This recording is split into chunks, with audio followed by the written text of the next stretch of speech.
Saben que hoy, siendo 10 de agosto, si no me equivoco, hoy es 10 de agosto, ¿no? Hoy es 10 de agosto. Bueno, resulta que el 9 de agosto de 1942, es decir, la fecha de ayer, pero hace 80 años, se enfrentaron dos equipos de fútbol, uno que estaba integrado por soldados alemanes y el otro por jugadores de fútbol ucranianos. La cuestión es que los primeros Repítame el año, por favor. 1942, 9 de agosto en la ciudad de Kiev. Estaba ¿Qué pasó de Ucrania. ¿Qué pasaba en esa época? Pónganos en contexto. Segunda Guerra Mundial. Hitler había llevado adelante la Operación Barbarossa para invadir la Unión Soviética y a esa altura de la operación ya había invadido Ucrania y algunos territorios de todo lo que sería Europa del Este o lo que sería el oeste de Rusia, ¿no?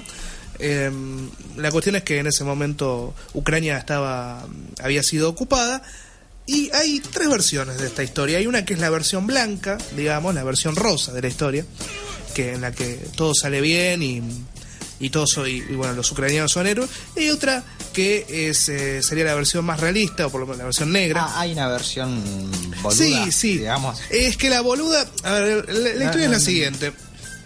Cuando los alemanes invaden Ucrania, se llevan un montón de prisioneros ucranianos al campo de concentración que posteriormente los liberan y los dejan volver a Ucrania, pero con la obligación, o sea, ¿no? con la prohibición de trabajar y de tener casa propia.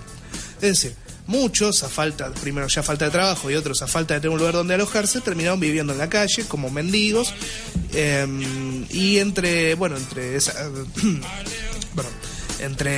estas personas estaba el arquero del que había sido el Dinamo de Kiev, que fue uno de los primeros equipos de fútbol que se formó en Rusia. El Dinamo de Kiev es un equipo históricamente que ha ganado varias cosas, es un equipo de los más importantes incluso en la actualidad en Ucrania. Sí, bueno, claro, de hecho, no estamos hablando de en los primeros Chacarita. años Chacarita también fue importante, ¿no? Sí, no, y Chacarita aparte, claro, Chacarita ganó un campeonato, es uno de los 10-12 equipos de Argentina que tiene un campeonato de primera. Vamos, Chacarita. Pero sigamos. Bueno, el tema es que, o sea, en los años 30 el fútbol en la Unión Soviética empezó a hacerse un deporte bastante masivo. El Dinamo de Kiev, que era un club que estaba formado por la policía y el Ejército Rojo, era un equipo de vigilantes a fin de cuentas. Terminó siendo uno de los equipos más populares del casi continente, porque Rusia es demasiado... La Unión Soviética era muy grande, puede decir que era un paisito. Bueno, un par de veces, clasificaron entre los primeros puestos, varias veces estuvieron a punto de ser campeones. La gimnasiaban. Los médicos, digamos.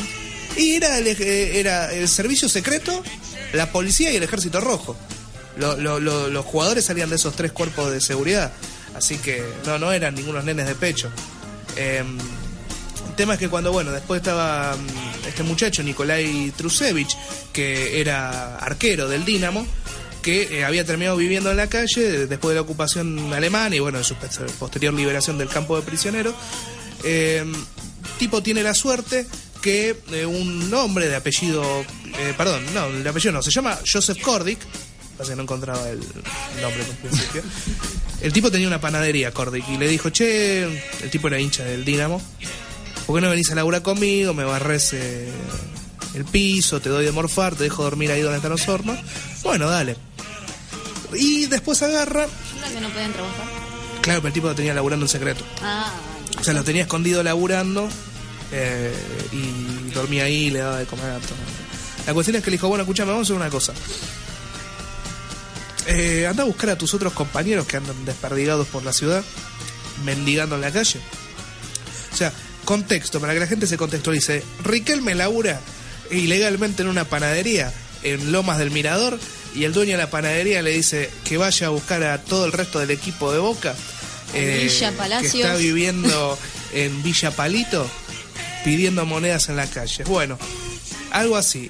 Trusevich agarra, se pone a buscar por todo Kiev y encuentra a 8 de los jugadores del Dinamo, el resto o habrán muerto, no los encontró nunca, y encontró a 3 jugadores del Lokomotiv, que era otro equipo, no sé si era muy popular. Sí, hoy en día estamos hablando de que por lo que yo sé, era el equipo recién formado. Salió en el PES 2012 ese equipo. Bueno. Pero con eso ya te Agustín consagrado en la Pusique, historia experto ucraniana. en fútbol ucraniano. Claro. La cuestión es que hay dos, acá es donde la historia, ves, te digo que hay varias versiones, se empieza a bifurcar. Una era de que los tipos tenían ganas de volver a jugar al fútbol y armaron un equipo y agarran y quieren luchar contra los nazis y quieren jugar contra ellos para demostrarle que... En la pista de baile. En la pista, derrotarlos en la cancha. Pero en realidad no... hay otra historia que dice que Cordic no los había rescatado a estos muchachos con un fin altruista, sino que su propósito era hacer un negocio. El tipo el panadero, se reúne con miembros importantes del ejército alemán y les vendió una serie de partidos contra el naciente equipo formado por ex jugadores, ex estrellas profesionales. Agarra, se junta con los alemanes y digo, tengo un negocio. Esto va a traer un montón de gente, armamos unos partiditos que jueguen los soldados alemanes contra estos tipos que hasta hace 2 meses vivían mendigando. Claro, que además en esa época el régimen nazi trataba como de meter el populismo a través de los deportes y todo lo que era. Claro, aparte era la excusa perfecta también para seguir sustentando la propaganda nazi, ¿viste? La superioridad racial y demás. La cuestión es que decidieron hacer una serie de encuentros entre los ucranianos y los miembros de la Wehrmacht, que era el ejército alemán. Y a mediados de 1942 los rusos de la panadería armaron el equipo. Se llamaba así el equipo. Sí, así como están los rusos hijos de puta. Yo le pondría puta, así a un equipo. Hay una banda que se llama Los Rusos Hijos de Puta, no sé si los conoces. No. Estos serían los rusos de la panadería. Es un buen nombre. No, se llamaban FC Start. Ajá, mira vos. Y bueno, la cuestión es que jugaron el primer partido en junio. Que traducido significa los rusos de la panadería. Sí, en realidad pues son siglas. Claro. En junio de 1942 jugaron contra el RUK, un equipo local de ahí de Ucrania. Lo golearon 7-2.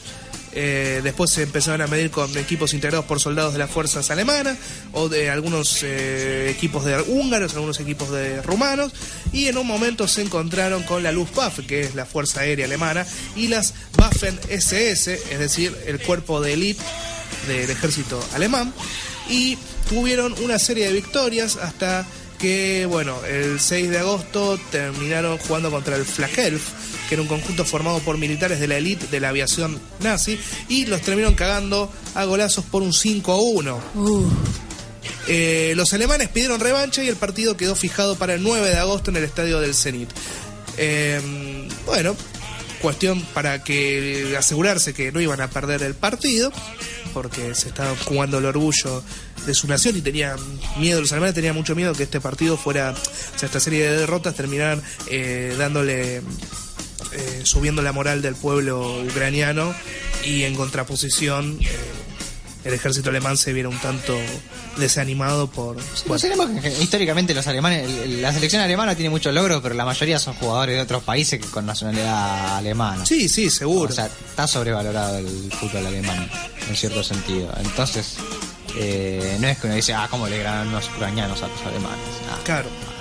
No nos tendría que sorprender lo más mínimo. Bueno, vos imagínate que volvieron a jugar, jugaron contra estos chabones y le ganaron 5-3. Pero antes del partido, fue un partido que empezó medio tenso. Antes de que empiece, el árbitro, que era un oficial de la CSS, así que imagínate, no iba a ser un tipo muy parcial que digamos, le pidió a los soviéticos que hicieran el saludo nazi ante las autoridades germanas, que habían ido a ver el partido, que hoy se llama, la cancha donde se jugó se llama Start Stadium, en homenaje al equipo que habían formado. Pero se negaron y después en el entretiempo apareció un oficial alemán en los ¿cómo se llaman? En los vestuarios de los exjugadores del Dinamo, que en ese momento estaban ganándole 2-1 a los alemanes, y les dijo que iba a haber fatales consecuencias si se les ocurría seguir ganando. No sé si me explico. Los iban a cagar a tiros básicamente.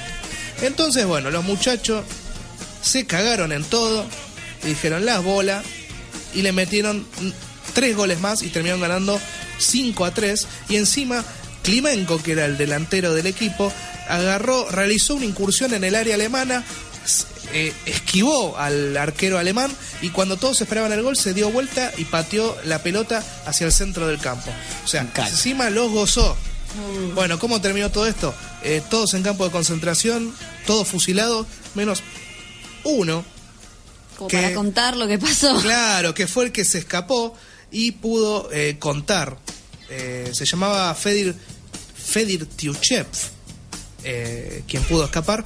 Con toda esta historia se hizo una película que se llama, no me acuerdo cómo se llama, el tema es que en la película en vez de transcurrir en Ucrania transcurre en Francia y se salvan todos los jugadores del Dinamo de Kiev que por alguna razón... Bueno, yo también escuché una historia diferente, el 2-1, que había salido 2-1 el partido. Claro, iba 2-1 hasta el entretiempo. Tampoco. Hay una gran tergiversación. Hay varias versiones. Y bueno, que terminan todos muertos. La cuestión es que igual hoy en día, si a toda la gente que fue a ese partido y que al día de hoy conserva el boleto de ese partido, entra gratis de por vida al estadio del Dinamo de Kiev. Ah, mira. Sí, de hecho hay una estatua de los chabones en la puerta del estadio, una estatua de los jugadores. El tema es que hay una nota en el diario lavanguardia.com, que es español, diciendo que en realidad todo esto es mentira, que en realidad no mataban a ninguno y que de hecho hay una foto donde aparecen abrazados los jugadores alemanes y los jugadores del Dinamo después del partido. O sea que eso es lo que dice La Vanguardia. El tema es que habla de esta foto, pero no hay ninguna foto. O sea, podrían... Super mega chequeado. Sí, yo digo la verdad que no le tengo mucha fe a esta nota porque el diario es bastante serio, pero decir sí, acá... no. Está ahí la foto. Es la primera foto de todas. Los jugadores de ambos equipos. Sí, mirá, están acá, los jugadores de ambos equipos posan juntos tras el partido y están los muchachos, los alemanes. Mirá, están sonriendo, abrazados. Bueno, pero eso no sé qué tan verídico es eso. Eso no significa no significa nada. Foto, ahí lo tenés al pelotudo. Ojo, pero igual además, sí. se podían sacar la fotito abrazados, pero después lo pusieron me emocioné igual con a la los historia del tipos. pedo, entonces. Es que yo igual, sabes que quedé medio decepcionado. Yo esta historia la conozco hace varios años y es la primera vez que leo esta supuesta desmentida. La foto es real, pero qué sé yo, podrían haberlos matado igual. O sea, Igual si yo creo que... decías que era una foto de años después, bueno, pero es una foto por el partido. Sí, igual se supone que años después no quedó ninguno. Y bueno, y por quedó eso... uno solo vivo. Pero matarlos Sería los el mataron. seleccionado alemán Sol. Entonces no es una desmentida porque los No, mataron. es verdad, sí. Bueno, No hay por qué Se decepcionarse. murieron todos, muéranse.